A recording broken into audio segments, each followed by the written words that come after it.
Out of pride, you know, I lost myself, but I kept my spirit alive. The city of New Orleans has a goal to get most, if not all, homeless people off the streets and into a place to live by the end of next year. It's a lofty goal here. It's a big mission, but with funding from the state and federal government, Unity of Greater New Orleans and its partners have found housing for almost 750 people since September. Leigha McNeil is joining us now with the story of one of their clients who is now successfully in a home. And that's a big number we're talking about, but there are so many more. Yeah, so actually they're really halfway to their goal as of right now, and that's with all of the people who are sleeping on the streets across our area. But a lot is really that goes into making all this happen. And the latest point in time report from Unity shows that homelessness is on the rise for women, the elderly, and Black people. Ms. Sonia Stewart fits in all three of those categories. After sleeping on the streets for years, struggling with substance abuse and mental health issues, this NOLA native has gotten life-saving help and has a place to call her own. Behind this door is Miss Sonia Stewart's safe space. This is home, baby, my living room. Her kitchen doesn't see much action. This is where all goes bad, right here. This is where the buck stops, right here. But when it comes to Candy Crush, oh, she's locked in. What level are you on? Well, I lose my phone so much, so I try to keep starting over. You know that. This space is all her own. Unbelievable. It's a stark contrast to where she was just about a month ago. It was just like about 8 blocks down, maybe less, going towards your right.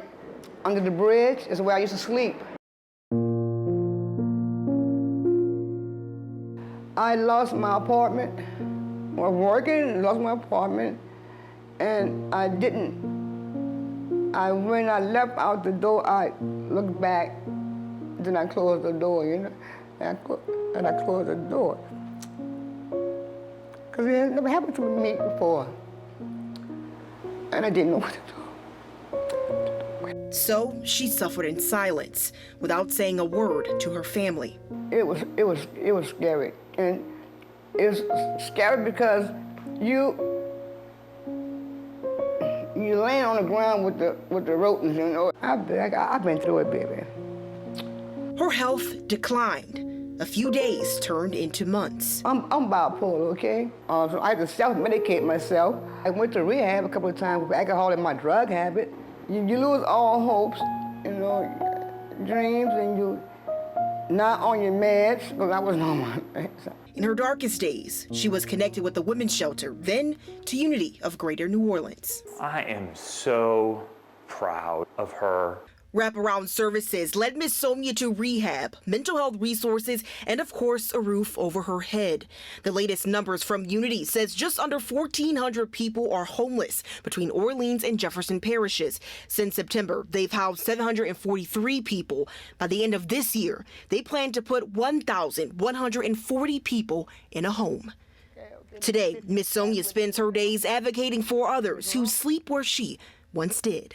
So grateful for her generosity, and to know her and to be around her and to see the success that she's having in housing, in the work that she does. It made me stronger, you know. It keeps love in your heart, you know, because they still had to go through that. And I know it and I understand. Sometimes just a kind word and a smile will help someone, you know. Feeling grateful to have come out on the other side. I don't want to go back down that road again. And steadfast in her faith. He's doing all the work. The Lord is doing all the work. Look at it. It's lovely, man. It just says Sonia. She rests here. You know, it says me. It's perfect. In a place all her own. Come on, girl. Come on. You can sit there. You can sit there. Let's see. Yes, it's comfy.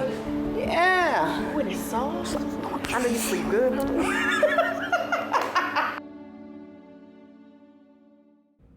Now, to keep this momentum going, they do need to partner up with more landlords to actually get people into these homes. If you do have any gently used household items as well, you can donate to the Unity Warehouse. We'll have that information so you can help them out on that front over on their website. But yeah, guys, Miss Sonia is one of quite a lot of people who they've housed so far. And that's reporter involvement, getting in bed to make sure.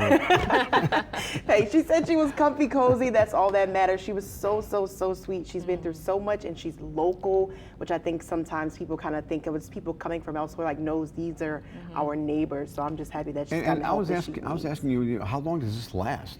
Yeah, well, they have quite a bit of funding sources for Unity and a whole branch of nonprofits. So the federal funding right now, if they meet all their quotas, which they are expected to do, it will get renewed. Also, there's a lot of different other housing vouchers that they're using to pay for all this that are expected to be renewed as well. So her rent is covered at Yes, least her for the rent next is 3 years? covered. Yes, they are expecting that to get renewed though, but Okay. and that's for one been housed, I want to say over 3,000 people for the last, I want to say 2-3 years that they've been working on this. So good work. I'm proud of Miss Sonia. She's such a sweetheart. So hey, Miss Sonia, good morning. And the bed was comfy, right? It was, Okay, but she said just on about it, so y'all didn't hear that.